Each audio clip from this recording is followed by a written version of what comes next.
Hello everyone, this is Grumpy Gamer and welcome to Dungeon Defenders. I'm going to be doing a series of videos on this game. It's actually probably my favorite game right now. I've owned it for about 4 months and I've have over 400 hours logged in on it. But it's a cross between an action RPG and a tower defense game. And right now, if you're watching this video as it goes up, it's on sale on Steam right now, 66% off. That includes most of the DLC too. But the first thing we do is we go around and get mana. Mana is used for building defenses. It's also used for some of your special abilities. And furthermore, it's currency too. This is actually used to buy stuff. So I'm on a map called Magus Quarters. I'm playing on Nightmare mode. It's the hardest mode.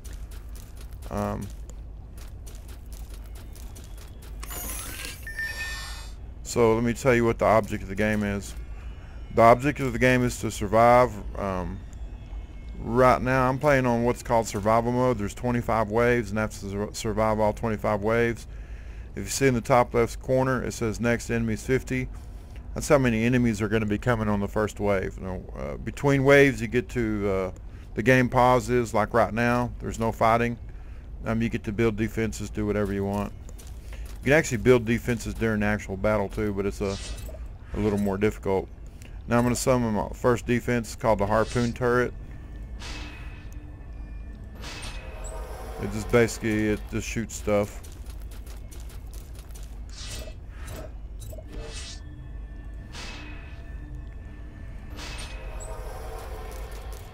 Now the map I'm on is not meant for beginner players. I'm a level 83 character.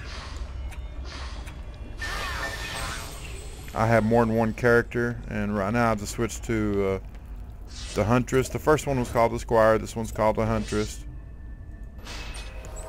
And she summons traps. That's a gas trap. If a monster gets in the gas trap, they choke and it kind of stuns them. So anyway, let's go ahead and get started. I'm gonna show you this wave here. We'll let them get a little bit closer, but here we go. Now she's good at running and gunning at the beginning. So as you can see, she just runs around. She's picking up these little gems. That's the mana. And the ogre has arrived. So I need to kill that ogre.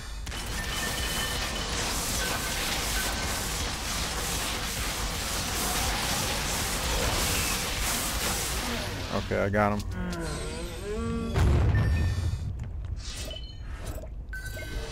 Let me go ahead and put some defenses while I'm here.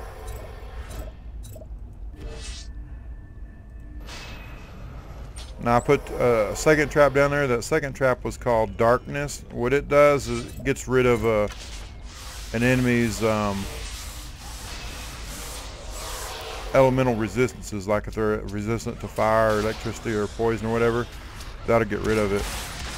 You see that guy right there? That's called the Jinn. And you have to watch those guys, because what they will actually do is unsummon your defenses.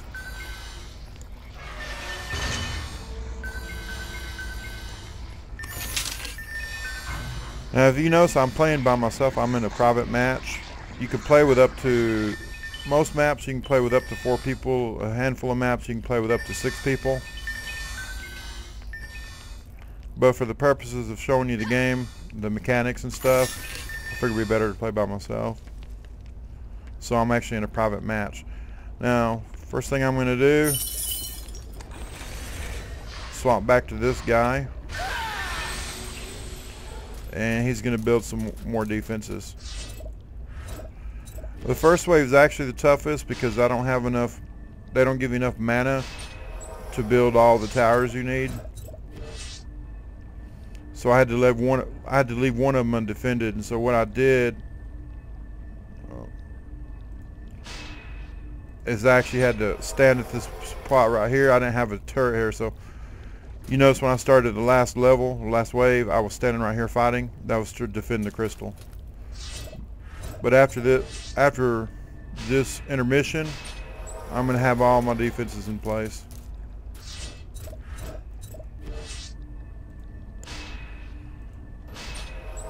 Oh, I placed that wrong. Now you can sell defenses.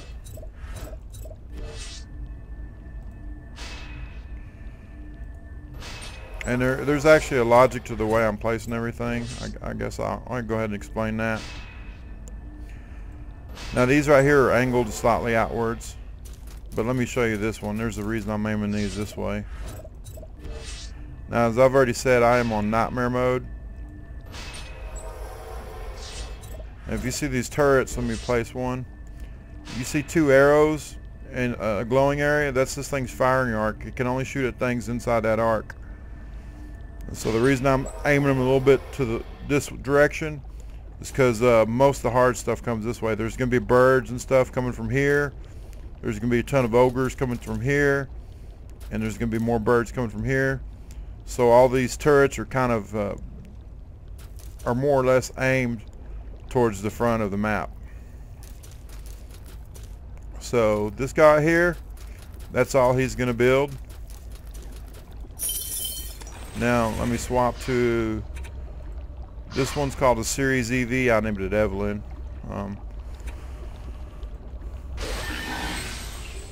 Let me show you what she's good at. It's a female.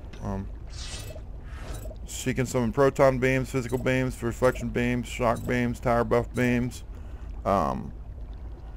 For this particular map, I'm just going to use reflection beams, tire beams, and reflection, physical, and tire buff beams. Nobody hardly uses proton or shock beams. So here's a physical beam.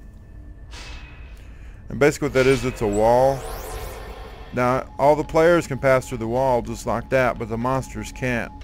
They have to destroy it before they can get through it. So the idea is you build those, and the monsters get right here, and they're stopped by the wall, and while they're attacking the wall, the turrets and stuff will kill them.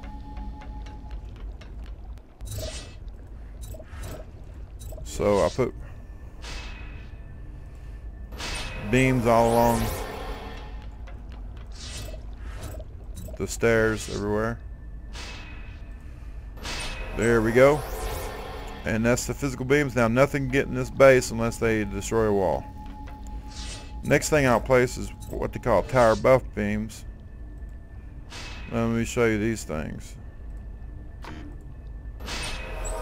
Now the way those work, the buff beams is if any turret they pass through or they get or near them, they buff it. So if I click on one of those, it shows the stats. 38,000. 30. I'm looking at the thing second from the bottom, attack damage. 38,000. 38,000. So all those are buffed.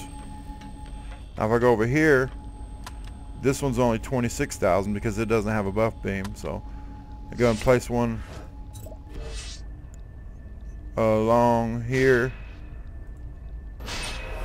Now I always check them to make sure they're all buffed, because sometimes if you don't place it good enough, it won't pass through a tower, so it won't buff it. You just want to make sure that everything gets a buff. 38,000, 38, 38. Now if you look at the top right corner of the screen, it says defense units, 84 of 90. Every time I build something, it takes up defense units, and once I run out of defense units, I can't build anymore. So I only have 6 left, and here's what I'm going to do with those. I'm going to build reflection beams. Now what reflection beams do is they block projectiles.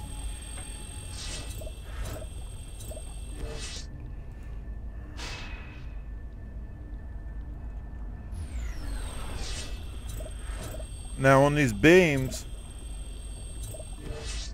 the longer they are, the more DUs it costs. Like see, that one costs 1 DU. As it gets longer, there's taking up 2 DUs, and I want to make it as long as possible. So there we go. Now the reason I place those along the front like that, because as I told you before, most of the bad stuff comes from the very front. So the ogres, they actually throw balls of poison. And these birds that come along, I think they can shoot stuff too. And there's flyers and stuff there's stuff that flies that comes from there, and they'll try to shoot at you. But those 2 things right there will block block it. So let me switch back to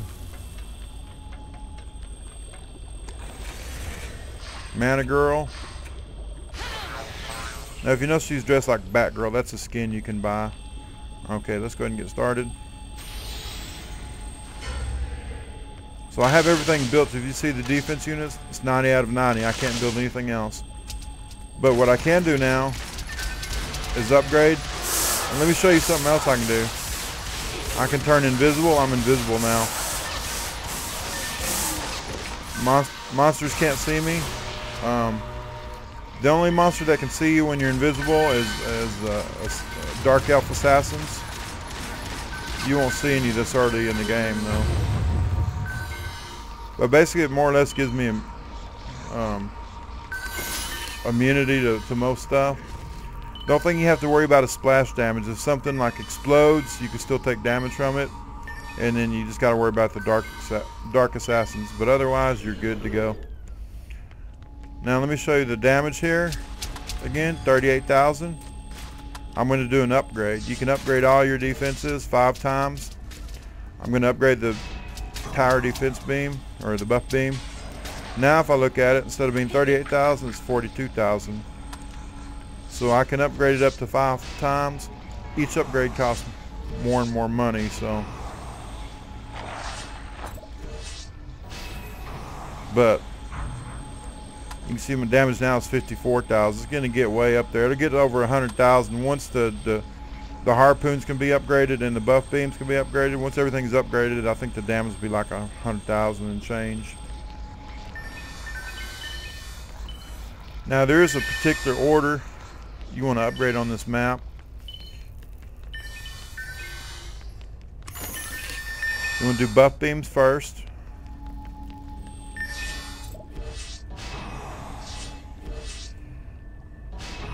And the reason you do buff beams first, because basically when you upgrade that, you're really more or less upgrading 3 things at a time. You're upgrading 3 harpoons. Whereas if I just come along and upgrade a harpoon, I'm only upgrading 1 harpoon. So that's why you upgrade those first. Now these chests come back between each round. I just hadn't been getting them. I'm not going to show you all 25 waves because it takes over an hour to do all 25 waves. Right now you can look at the top left, there's only 141 monsters on the next wave. By the time you get to like around level 20 something, it'll be like 2,500 monsters per wave. Go ahead and get started.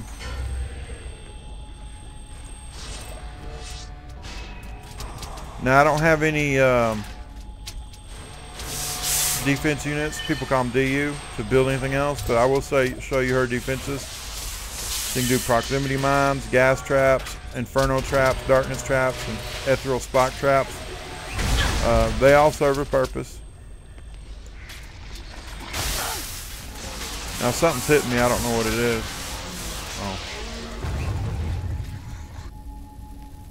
As you can see, I didn't take much damage. My health's down at the bottom left, and my mana's next to it.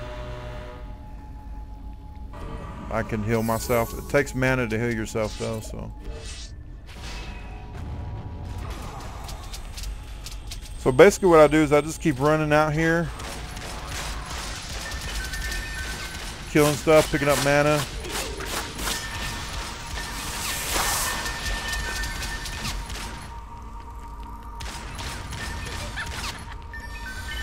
And I keep upgrading stuff. And then once everything's upgraded, all you gotta do is sit back between waves and repair stuff every now and then, and you'll be getting experience and loot. Every time something dies, you get experience, whether you killed it or not, whether the tower killed it. Every player gets experience when something dies. So actually, I was gonna show you some of the stats and stuff now. First of all, I'm gonna show you it's pets. You've got different pets. You see this pet? This was one of my main pets. That's the price of it. If I was to sell it, that's what the vendor would give me for it. He'd give me 209 million mana for it. But I can give it to my hero.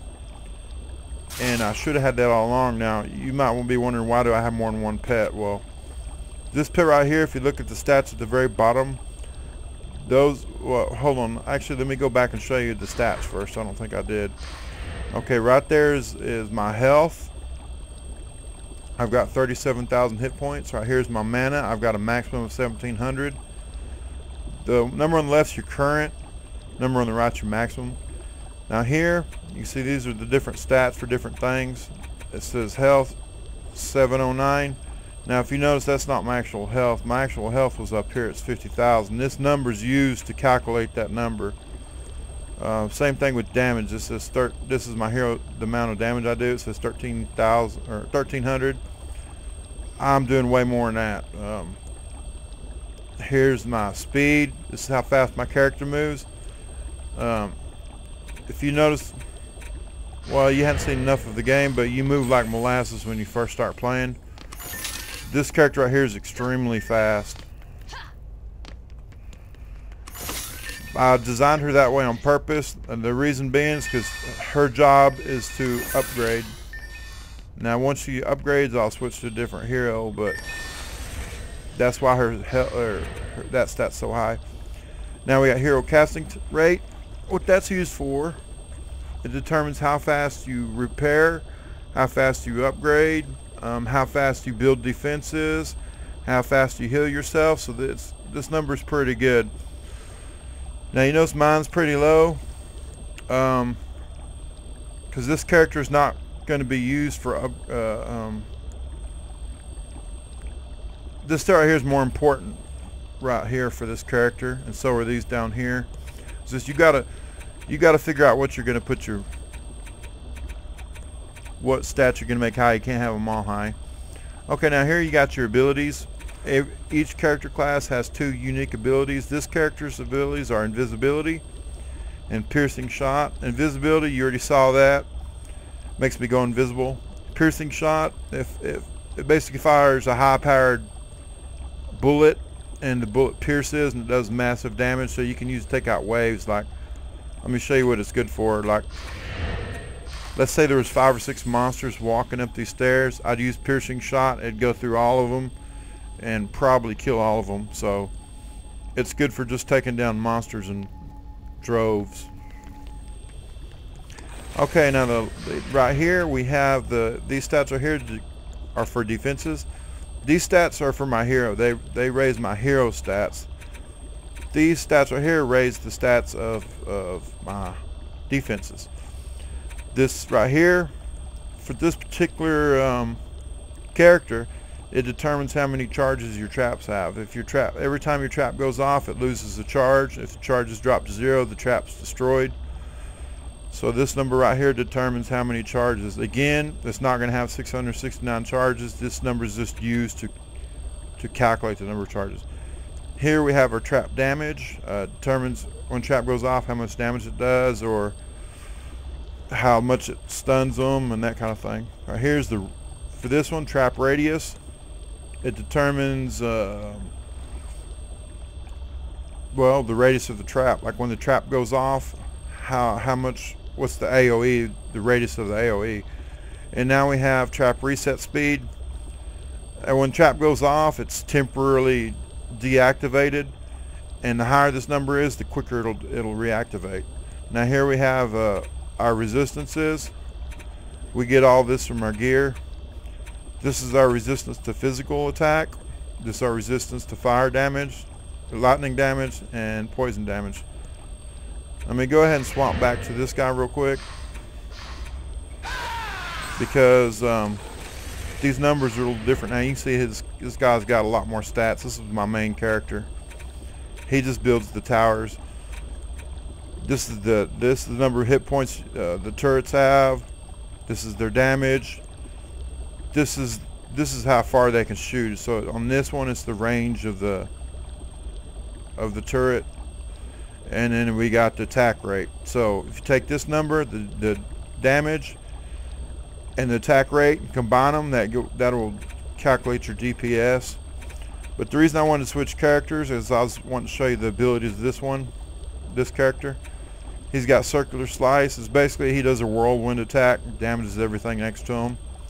And then he's got blood rage. What blood rage does is it gives him basically like an adrenaline rush. He moves super fast and he does massive damage whenever you activate that skill. So let me go ahead and swap back to Mana Girl. Oh, I was going to show you one more last thing. I'm sorry, I forgot about it.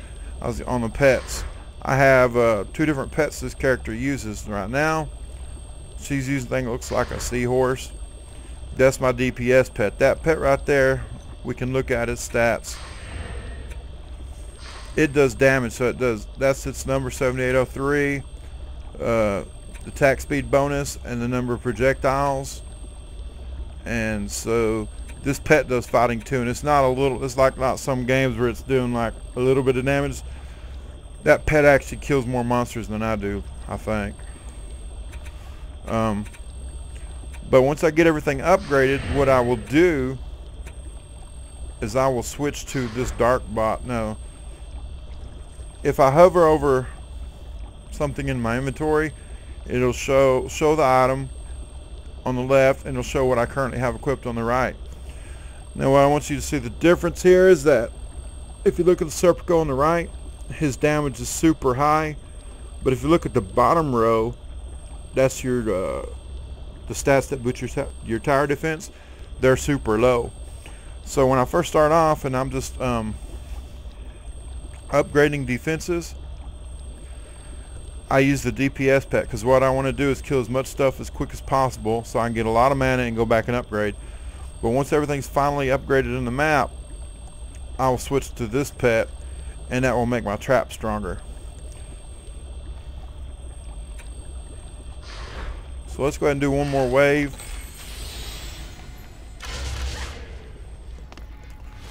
Now this game has many maps and many modes. This is the survival mode. You got normal mode, and you got pure strategy mode. You've got maps that are designed for 4 players, maps that are designed for 6 players.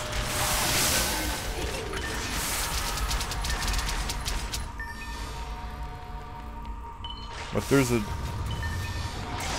I think there's about a dozen different types of monsters, and each one of them has their own, introduces their own problems to the game. So you have to figure out strategies to work around them. Now these traps right here, you can see this trap's actually activated right now.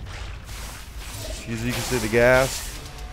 I can go ahead and upgrade it. Now as I upgrade it, you look at the number of charges go up too. The damage, the radius, everything's going up right now.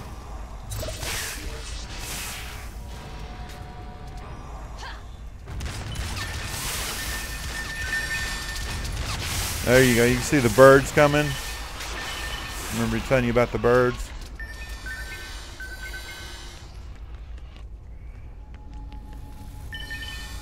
Yeah, they will come from there and here.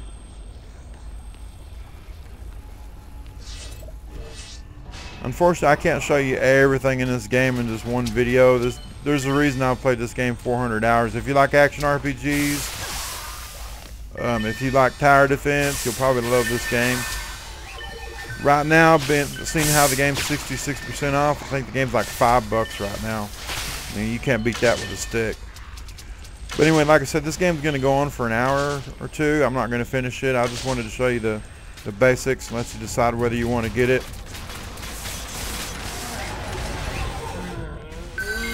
So I'm going to go ahead and end this LP right after this wave. Now you can see, hold on. I'm trying to watch my pets, what I'm trying to show you. You can see he's killing stuff in like one shot. And he's firing 2 projectiles, so in theory he can take down 2 guys at once. But you can see right there too, I don't know if you saw that, but or if you've been paying attention, but you see those harpoons fire really fast. But anyway, this is Grumpy Gamer. I hope you like this game. I play this game a lot, so if anybody ever wants to play with me, if I get a chance, I'll play it with you. The problem I'll have is a lot of times I won't be able to play with you because if I'm uploading a video, I can't play this game multiplayer. Now, I can still play the game by myself. The reason being is when you're playing by yourself, I'm serving the game, so I'm not having to send any data to other players. That's what screws you up, because when you're uploading, it takes up most of my upload bandwidth, and so I can't be sending packets of data to other players if I'm playing. So anyway, this is Grumpy Gamer. We'll see you next time. Leave a comment, let me know. Maybe you're a veteran player and you want to see a particular map or something, or intermediate player. Now, I'm not going to lie to you, I'm not the best player in the world at this. I can play a whole lot of maps, but the high-end maps, I can't do them. Some of those guys are guys who have 2,000 hours logged in this game. Because this game's got an RPG element to it, a lot of success of the games is determined by your stats, and I'm just not geared to do the uppermost level maps by myself. So anyways, Grumpy Gamer, we'll see you next time.